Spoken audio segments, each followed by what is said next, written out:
Having completed Death Stranding, Hideo Kojima's latest and arguably biggest undertaking yet, I was actually a bit surprised at how much I liked it, and how effectively its tone of desolation and isolation stuck with me. Tackling a behemoth of a game like this is no easy task, and we're going to go with the thematically accurate route of taking this strand by strand. There is one strand in particular that I would like to focus on, a thematic aspect of this game that I think is core to how Death Stranding manages to marry its themes and its gameplay. Kojima's writing does not try to hide its hand with its themes, and it does often have an awkward line that will make your eye roll here or there, so it can take some getting used to. Me personally, I eat that shit up. Don't get me wrong, there's a bit of genuinely dumb things here or there in the writing in Death Stranding, and some odd directing decisions that I think a lot of people would agree were just unneeded. But stuff like the Princess Beach line near the end of the game, 10 out of 10, feed me more of that nonsense, please. Way. We run. Together. Run? Yeah. Like Mario and Princess Beach.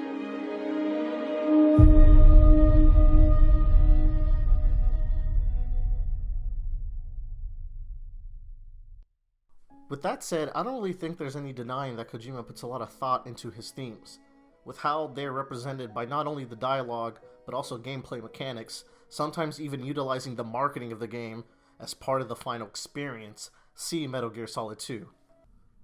With Death Stranding, Kojima has gone on record to say that he wanted to connect others. This theme of loneliness and connection is where I think Death Stranding hits the hardest, and became an idea that I came to really appreciate more and more after I hit the credits of my very long 69-hour-long adventure. The gameplay of Death Stranding is often very lonely. You'll be traveling from location to location, barely ever seeing another human. Mules addicted to poking you with sticks so that they can deliver your cargo for those sweet, sweet likes, and explosive ghost people will be your most common sentient obstacles. Running into friendly porters isn't very common, so it's a hostile environment out there. On a base level, the gameplay is mostly Sam and BB trudging through the gorgeous American landscape created by the Decima engine.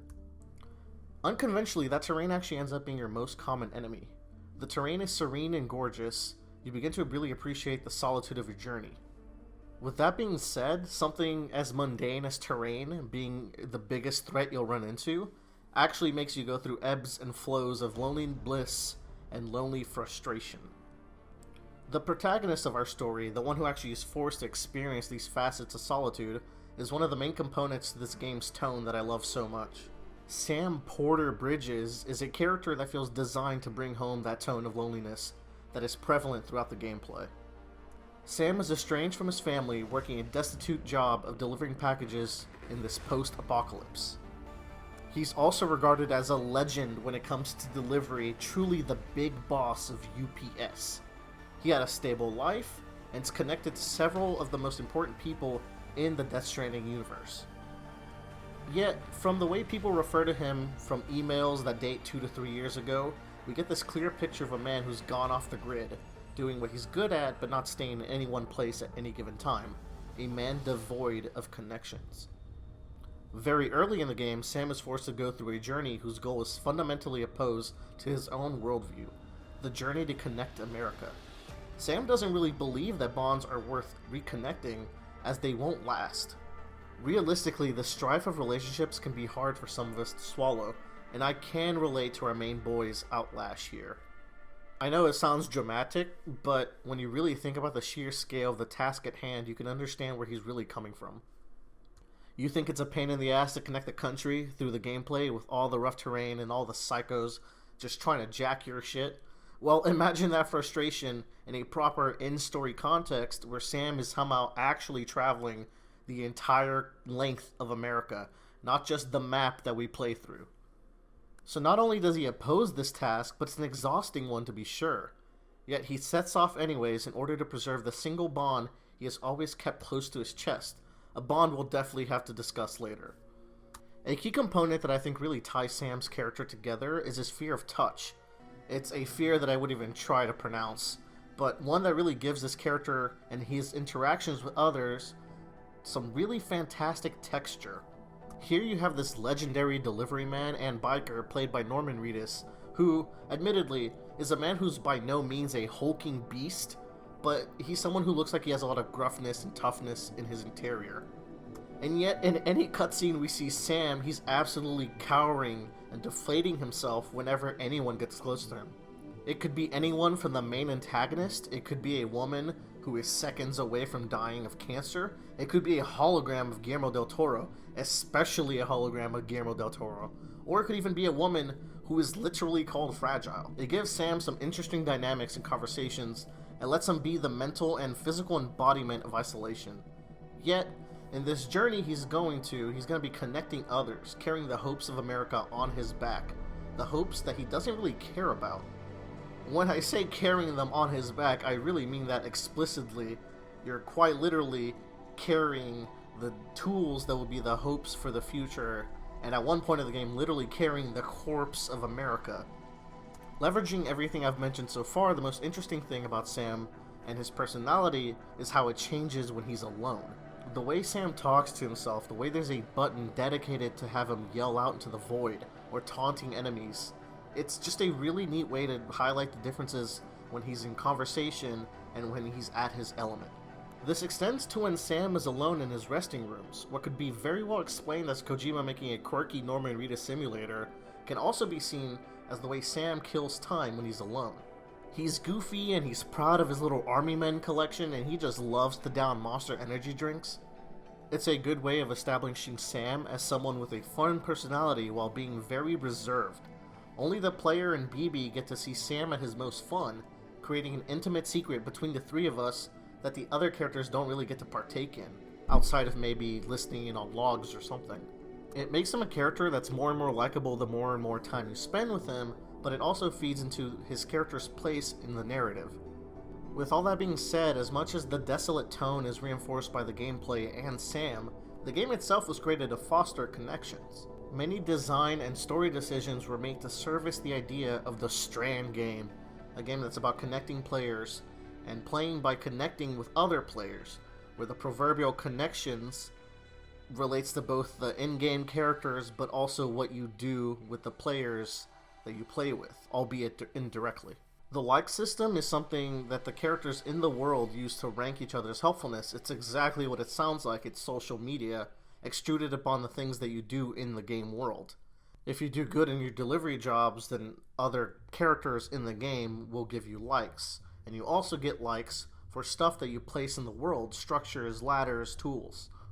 It's not just a gameplay mechanic either, because there's two prominent cutscenes where we see Sam giving likes and receiving likes. There's interviews in the game that talk about lyxin, the chemical that releases in your brain when you get a like. And let me tell you, dude, lyxin is super real. It feels good to rack up those points. Smash that motherfucking like button on my power generator so I know it's real. But coming from a man who made a game that had predictive themes of the overflow of media and information, groupthink, confirmation bias in 2001, it feels weird to see him embracing this and implementing it into Death Stranding. We should probably table the idea of likes for right now. It's going to be something that comes up later in this video. I mentioned that likes can be given to other players and received from other players. I think this is fundamentally the best and most innovative aspect of Death Stranding, and how well it executes this idea of connecting players. I rambled on about loneliness for so long, but in reality, this idea is kind of the sword that cuts through the darkness, so to speak. It's an idea that runs counter to the theme of loneliness. And it's how these two ideas meet that are the best aspects of Death Stranding. When being interviewed about Death Stranding, Hideo Kojima had the following to say. Kojima says that he's very prone to loneliness, and thinks that there are similar people all around the world, especially gamers. So when those people play this game, they realize people like them exist all over the world. Knowing that even though I'm lonely, there are other people like me makes me feel at ease. The multiplayer component of Death Stranding asked players to connect with each other in a way that I frankly haven't really seen before. It goes a lot deeper than, say, just a Dark Souls style multiplayer system, which is the closest thing I could relate it to. You're allowed to place down objects and structures into the world that will spawn into other players' worlds. Through these objects, you are able to connect with players in unexpected ways. I don't think anyone could have predicted just how much people would get into this kind of multiplayer. Each structure you put down has a tangible way to connect with others, whether it's a post box that allows you to donate to players midway through their perilous journeys, or a generator placed in the perfect spot that will help you complete your journey. There are bridges that took team efforts to build but will help countless of players trivialize a route. A well-placed timefall shelter in the snowy areas can give you and your cargo some much-needed breaks from the intense snow. On the other hand, safe houses have players sacrificing tremendous amounts of both materials and bandwidth to create a safe haven for wary porters. The often underappreciated watchtower can help you prepare for enemy encounters. Ziplines are borderline overpowered in their ability to trivialize foot travel. What's particularly cool about the ziplines is how you and other players have to bond together and make literal connections of zipline to zipline. I really wouldn't be surprised if most people spent most of their bandwidth on that particular structure. I wouldn't be afraid of saying that I speak for everyone here when I say that the game fundamentally changes when you see the first road in Chapter 3. Road are the biggest team efforts in the game, taking extremely large amount of materials to complete a single section of a road, but through the power of selfless cooperation, you and other players can focus and work towards constructing the road strand by strand. Seeing the hard work people put into the road system is a sobering moment of just the wonderful community that this game has built. Seriously, people are really friendly whenever you check out online boards for this game. While the likes you get for cooperating are addicting, I can definitely say that personally, I built so many things knowing that they wouldn't get very much likes. I was just hoping that I could help another person in the same way that others have helped me. There's something serene about that moment of being deep in a delivery that's just absolutely exhausting, and you find an online structure or tool in the distance that will make your trip even 5% easier. It's genuinely unlike anything I've ever felt in gaming. When you describe it out loud, it's really mundane in scope, but it's also something that would impact you deeply. If you're anything like me, these moments would be the most memorable in the game. The game has a really smart system of making you have to go through each area with no player connections the first time. This allows for a cycle of loneliness and connections that never makes you forget the trials and tribulations that come with the gameplay, and it'll make you deeply appreciate the uplifting moments that come from the cooperative element. To no surprise, connecting is a theme with the main characters as well. I won't really go into too many spoilers here, but Sam connects with Fragile, Mama, Deadman, Heartman, all in different ways throughout his journey. By Chapter 9, he's clearly made some strides in opening up to others, from symbolically accepting Fragile's Cryptobite snack after understanding the trauma she had to go through, to carrying Mama through some of the harshest areas in the game to connect her with her sister. Really fun moments with that, by the way. Made sure to take her to the hot spring. You should do that too, it's a good time. There's that really nice mutual bond made between Deadman, Sam, and BB. Sam has become an important part of these characters' lives, and he's absorbing something from them as well. By the time he meets Heartman, you get to experience not only one of the most fun and well-directed cutscenes in the game, but Sam just has great chemistry with him. They end up opening up to each other, which I thought was pretty surprising. It was the first time Sam really talks about his past. These are both characters that just have a void in their current life, and I think it's cool that they could bond over this. It's the kind of cutscene that just makes you want to go, yeah boy! There are notable connections with other characters such as Die Hard Man or Cliff, even a weird parasocial relationship with Higgs revealed through a certain side quest.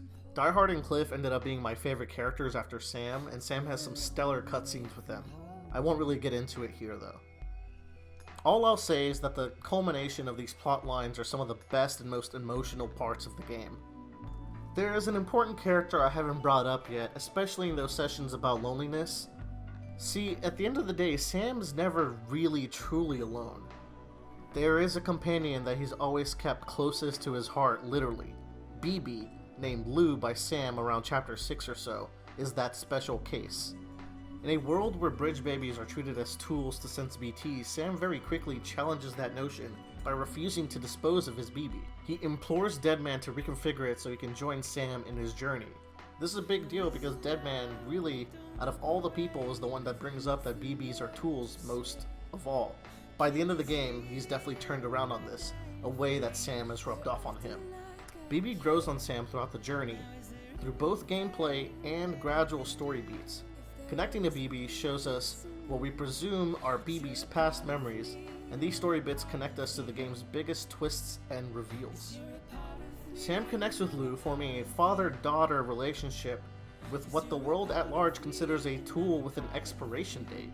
It's just delightful though, because their interactions are so wholesome, with so many custom animations and random dialogue lines between them throughout the game. The secondary antagonist of the game, Cliff, is a very mysterious man from your BB's flashbacks. I couldn't help but feel bad for him when you get to the end of the story though. Sam clearly cares deeply for Lou, but Cliff is literally moving hell and earth to get to his BB. I'd be lying if I said I didn't side with Sam here, but also feel that this is just a tragic situation all around. A tragic situation that leads to some stellar boss fights, mind you. There's a notable point in the game where Lou's also taken away from you in Chapter 6. I adore how losing this integral connection impacts Sam in so many levels. Sam's touchpad dialogue now becomes focused around Sam's resolve to reunite with Lou. There's several animations that beautifully capture Sam doing things that he would do as if Lou was there, out of sheer muscle memory. From a gameplay perspective, the player loses out the ability to sense BTs, having to rely on Sam's Dooms level 2 to just vaguely sense where they enter a BT area. But without Lou, you can't see the BTs or have your Odra deck point in their direction. I did play the game on hard, but I don't think it'd be an uncommon sentiment that Chapter 6 can easily kick your ass. The story missions are centered around the western mountain areas, which leads to some absolutely brutal trips without Lou. I really had to applaud this section for making you sympathize with Sam for the loss, but also reinforcing it in some key gameplay components, and I greatly appreciate the results here. Finally, we can't talk about the theme of loneliness and connections without talking about Sam's relationship to Amelie. Throughout the game, she is Sam's driving force, the whole reason he goes through this ridiculously hard quest. A quest that, if you recall, he does not believe in, but he's doing it for her. Sam has been with Amelie literally since birth and has been comforted by her in his times of need when he was little. He's his weird sister that he can only see on his weirder trips to the beach. You can imagine how crushing it is when he finds out the truth about Amelie. Amelie's existence is not only a fabrication, but a betrayal of everything Sam believed about his family. To add insult to injury, Amelie is the extinction entity that, much to her dismay, is a being that will lead the world to its next extinction. Previous extinction entities have been woolly mammoths and trilobites and shit, but Amelie's a human. She can do something about this. Much to the dismay of all humans, she couldn't. She realizes that the extinction is inevitable. She is fine with wiping out humanity with a boom, as long as Sam is okay with it, as long as he'll stay with her. It's harrowing to learn that all these connections you've made were all in service of allowing Amelie to get connected to others enough to where she could usher in the end of the world faster. It's a lot to take in, since Kojima literally shoves this plot up your ass with the grace of a Thanksgiving turkey stuffing. But all in all, this idea of a character who tried to stop the extinction but comes to embrace it is a very cool one. Her existence is like the worst deal ever, but I don't think Kojima tries to hide the fact that despite having some understandable motives, she abused and used Sam's trust. Bridget and Amelie are very much the villains of this story, even if they originally didn't want to be. The saddest part, though, is that Sam just doesn't know how to feel about this situation. He just looks so confused in those last few hours of the game. He's forced to choose whether he will end the world right now and spend his last moments with Amelie. The alternative isn't much prettier. You have to damn Amelie to years and years and years of solitude as she waits for the extinction to come. She won't be able to leave the beach. She's gonna have to sever her connection to all of the other beaches and just wait. And when I say wait, it's because this ending is inevitable. There will be an extinction event eventually. All Sam can do is damn her to this loneliness until the world ends, at which point they can all go extinct. It's just cruel for Sam. All he ever wanted to do was rescue his sister mom, and now he's coerced into this horrible decision. Of course, as a player, I didn't like Amelie putting Sam through this, but I can kind of understand where she's coming from. But I grew to like the main characters too much. I grew to value the world that I built with my fellow players too much. The decision is made between you and Sam to leave Amelie behind and see another day. Through the bonds you've built with the other main characters, they're able to pull Sam out of the beach. We made the right decision, right? If we can delay the extinction event, we can maybe give humanity hope to minimize future damages, or maybe somehow stops this fate altogether. There's a great irony here of sentencing Amelie to her lonely doom, also we can protect our connections, right? But I feel like this correct decision is the one that truly breaks Sam and puts into question everything we've discussed so far about this theme of connections. In the epilogue chapters of the game, Sam breaks ties with all other main characters and breaks his ties with Bridges.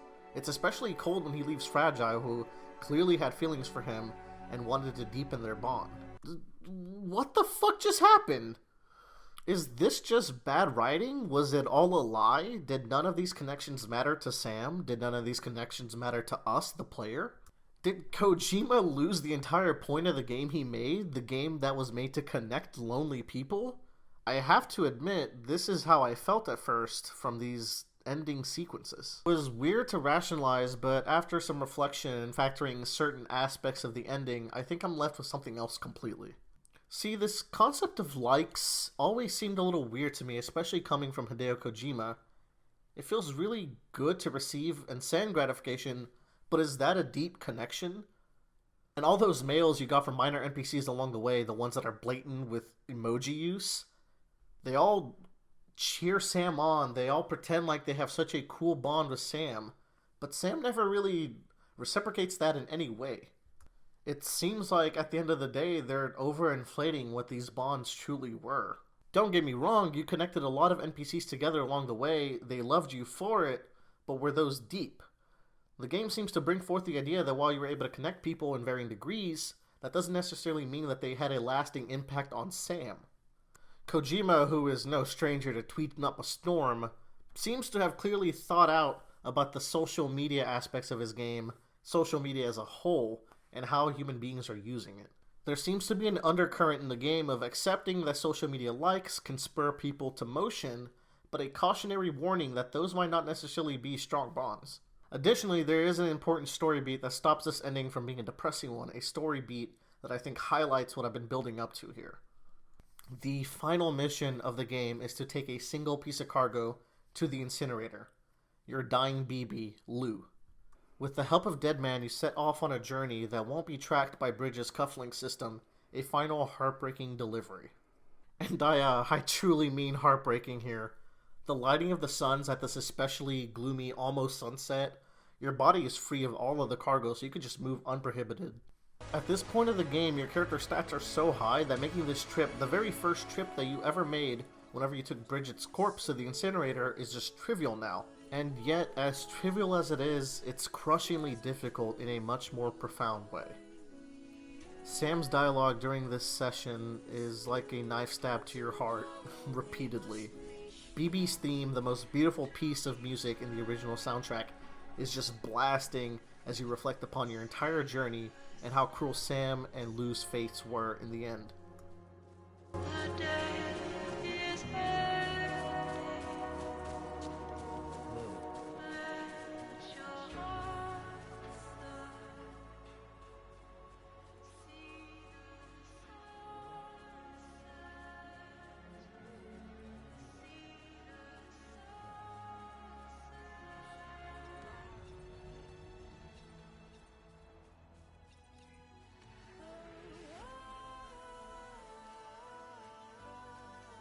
What a bummer ending to this game, I thought to myself, even if it looked fucking beautiful.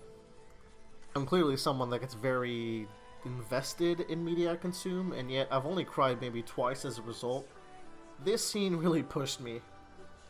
When we get there, Sam connects to Lou one last time, and we get a full-length feature film revealing the truth of Cliff, Die Hard Man, and Bridget.